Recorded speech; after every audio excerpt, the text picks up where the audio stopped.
Hey YouTube, it's me, Narizzi, and welcome back to my YouTube channel. If you're new here, make sure that you hit that subscribe button down below as well as that bell notification button so that you can be notified for when I first post. You can also find and follow me on social media. I'll have those linked down in the description below. But without further ado, we're going to hop into today's video.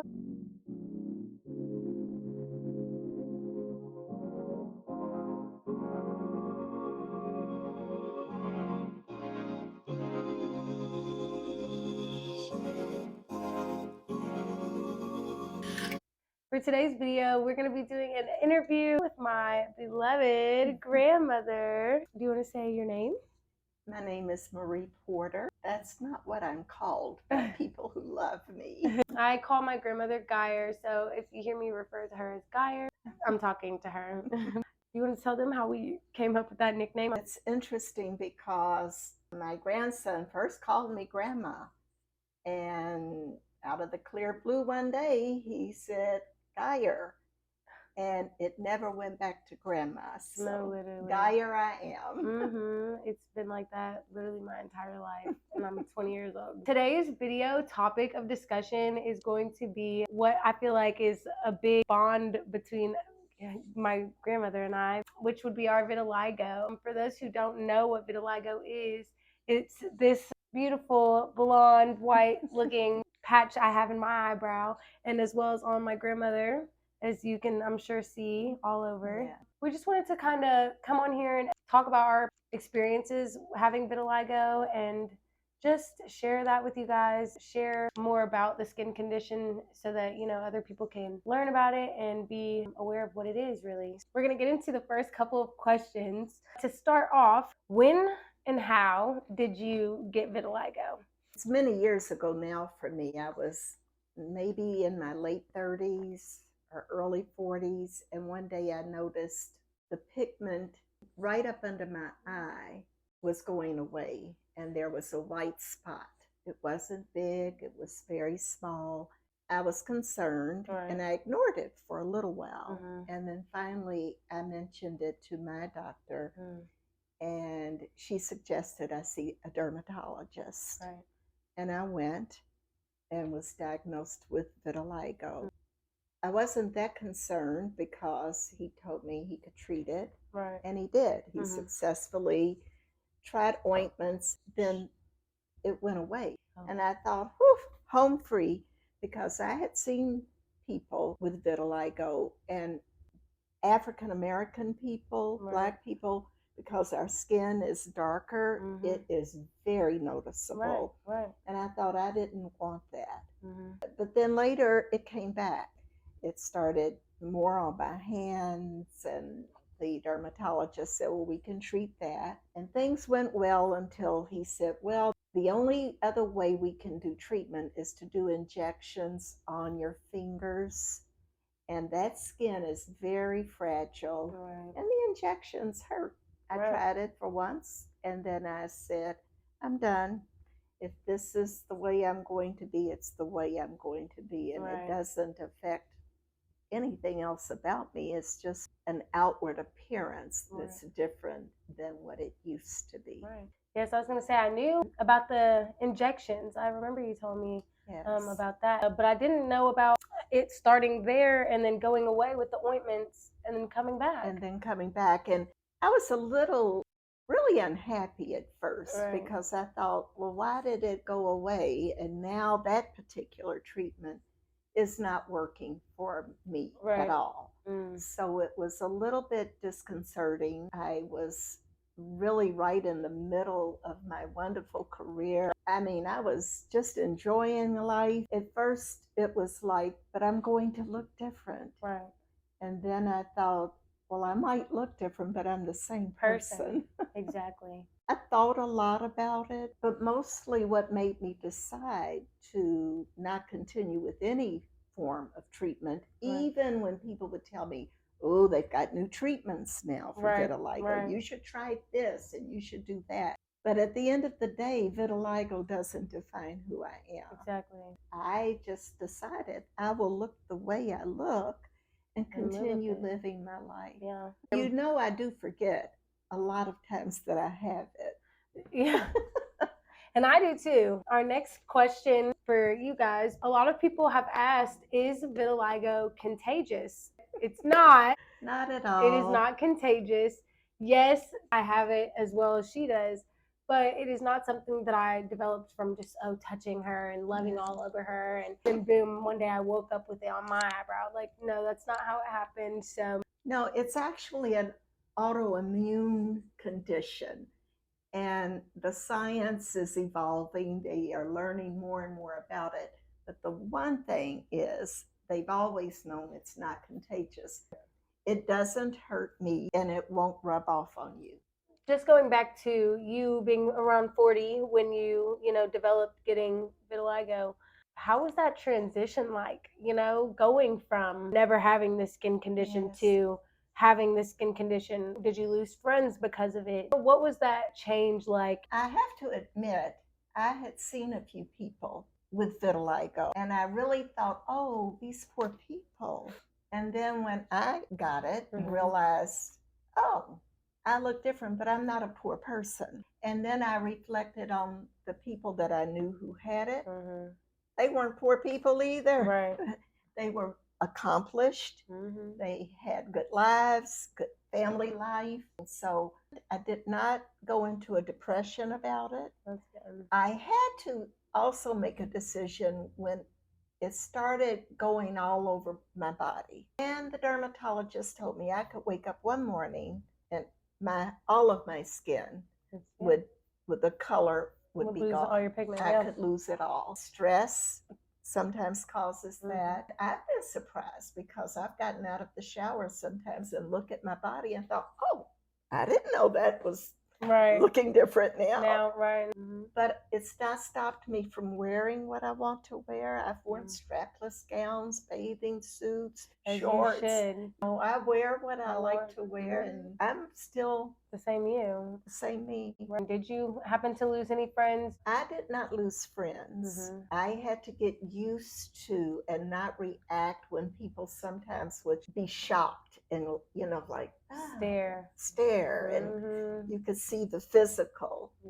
But I've also had people stop me in different places and say, you are beautiful. And really, for me to hear somebody tell me I'm beautiful, it was like, huh, me?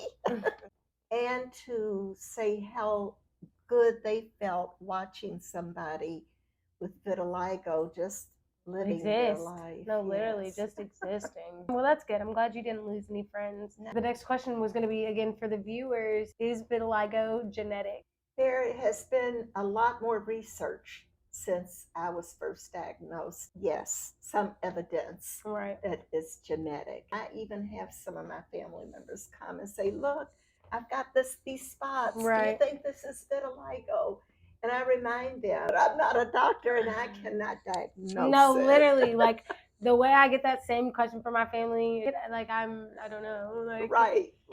We don't have the medical sorry. degrees. Yeah, that ties into how probably I developed vitiligo, because for those who don't know, I was not born with vitiligo. It was something that had developed once I was like, what, 3, 4, Maybe around that age, yes. 4-ish. Yeah, I had gone the first 3, 4 years of my life without having it. Did it just start slowly showing up? Right where the eyebrow is. Yeah. I mean, it almost looks like a beauty mark, and some people could even think, oh, she did that. I've actually got stopped today when I was out earlier. He said, I like your style. And I knew that when he was saying that, like, he, I guess, figured like I did it to myself, but it's not something that I did to myself. No. It's something that I've had since I was a child. A lot of our family members who are asking about it when they think they've got it, they're worried. Yeah, no, literally, because the way that they're like coming to you about it is like they're worried. Like, okay, are you about to lose it? Are you about to be insecure? Are you about to completely hate yourself just because you have some vitiligo, which obviously we have and have grown to love? Please. Also, I wondered in the beginning if people would kind of shun me a little and not want to touch me. And I'm a big hugger. I'm a touchy-feely kind of person. But other than that, this will not rub off. It's not makeup. Right. Also, I've never worn makeup to cover any of this. You know, obviously, I don't even have makeup on today. Right. But when I wear makeup, it's not Very to light. hide. You're Right. like, It's not to hide that. I've seen girls on like shows get it covered, or people get it Mhm. tattooed. And for those who also don't know, I used to cover my eyebrow, and I'll explain why I used to do that. Basically, growing up in elementary school, that's when really the bullying first started, with like kids trying to tease me about it, kids saying little things about it. It was something I loved, especially because of my grandma, especially coming home and you see somebody who has it all over her body. Like, how could I not love it? Kids started asking me little things like, did you spray paint your eyebrow? Like, it's okay to be curious, but the Right. way that the kids would be curious about it made me not want to deal with having to answer the question. I covered it for all of high school, honestly. After I graduated and I was able to get away from all, the crowd, the noise, and all that, I started showing it again, which I'm very happy to be back and showing Yes. my eyebrow, because it is my authentic self and it is something that I love deeply. And it was not something that I wanted other people's opinions about it to get in my head and make me dislike it or stop loving it. And so that's really why I made that decision to cover it. When I worked in this elementary school, one day a little kindergartner, little white girl, came up and she put her hand on me and she said, I am so happy for you. And I said, what is it? And she said, I know you must have prayed and asked God to turn you white, and it's happening. I said, I've never prayed to God to ask to be anything other than who I am. I love me, Right. and this is vitiligo. But I thought, what a wonderful opportunity to help her understand. Mm-hmm. Interesting that she thought that I would want to be something other than Yeah, what not I too am. much, not too much. I thought, very interesting. Yeah, no, that's hilarious. To bounce off of that, with kids, obviously, I understand it's probably a little bit different, but with adults and strangers, how do you deal with criticism? The Well, it looks, wasn't the verbal because right? people were not Hardly. willing to say, ugh. Right? I'll Yeah. be damned. Yeah. I'll be damned. There were times you could feel a little retreating. I appreciate when somebody says to you, you're beautiful, because I don't feel that it's the outward thing that they see. Right. I really believe beauty comes from within. And it does. People would say, oh, you're beautiful. And I would say, thank you. And one lady shared to me, a white woman, and she had a family member who wouldn't go out of the house because she has vitiligo. And I said, well, if it will help, please share with her that you met me today. No, literally. Living a wonderful life. But I'm glad that it's something that is becoming more normalized. I did see today on TV a commercial advertising some kind of medication for people with vitiligo. I thought, well, that's not for me. Right. But I'm glad that it's there for somebody else who might want that. So I don't think there's a one way for people to live their life. You have to live what's comfortable for you. Right. Would you say that it was something that was easy for you to embrace? It was. Once I made the decision that this was the way I was going to live my life, Right. then I was ready for whatever came my way. I grew up as a Black person being criticized because I'm Black. No, literally. From early on, I knew there will always be somebody who will not like me. But if I know I'm a good person, I treat people fairly, and I love me. Right. I hope other people love me as well, but I also know that not everybody will. And that's okay. And that's okay. Yeah. Now I have no problem answering those questions. Now it's something that like I love that people notice. I don't know if I mentioned, but years ago, one of the dermatologists said, stress and injury to your skin, the pigmentation goes away, rarely will it come back. You know, I could wake up one morning and all the pigment be gone. So you don't really know what's down the road. Right. But the one thing that you can control is how you live. Right. So then it doesn't matter if one day you wake up and all the pigment's gone. Just having vitiligo, you do have to think about that. Is there is a chance that it is going to spread. That's right. It's something that I've also had to think about, but I will be okay if it spreads. And I would be even more intrigued to see in what areas it spreads and what patterns it makes. One other thing I want to make sure people understand, people of color, sometimes we forget we need to protect our skin from sun. We should always have some kind of sunscreen on, especially the skin that doesn't have the pigment will burn very quickly.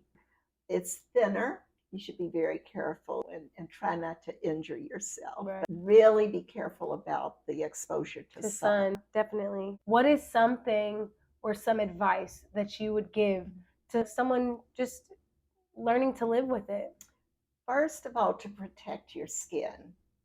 Don't be in too big of a hurry to put some protection on your skin or cover your skin. It's like my hands, I must, and my face. Any area of your body that will be exposed, even if it's not a bright sunshine, the sun is still there and the rays can harm you. Do you mind showing your sleeve? Or I don't mind a bit.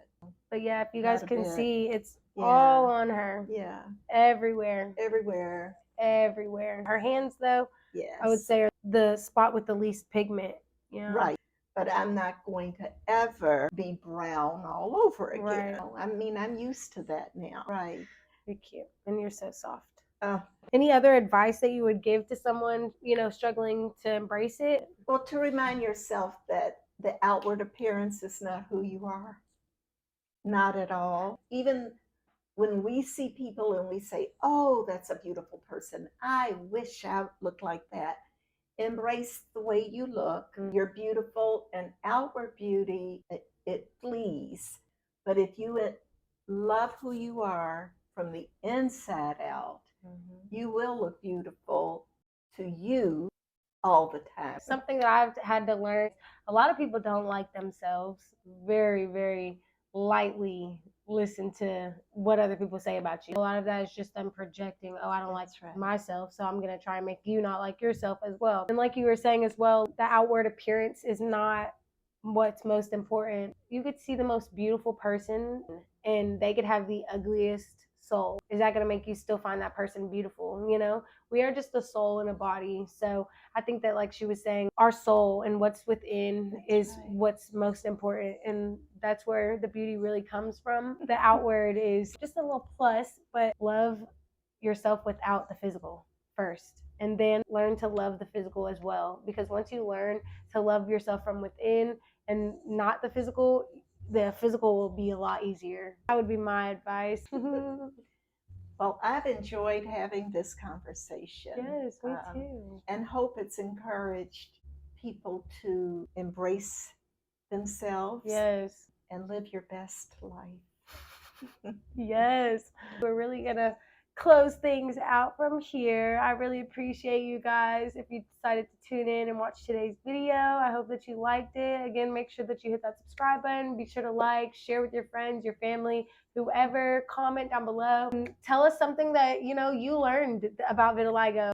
I hope that you learned something from today's video, and it was so great to have you here as well. Thank you. Talk about our experiences. I'm so excited that we were able to make this together, and I'm so grateful to have you as my grandma. So grateful to have had representation in my life, and I'm so grateful that it was something that you were embracing, within yourself. So I'm just so happy about that, and I'm so excited that we got to do this, and I loved having you. Thank you. And if you see me on the street, say, hi, Geyer. Hi, Geyer. All right, guys. But that's going to be it for today's video. Again, thank you guys so much. We hope that you guys have a great rest of your day, night, morning, afternoon. And yeah, love you guys. Toodles.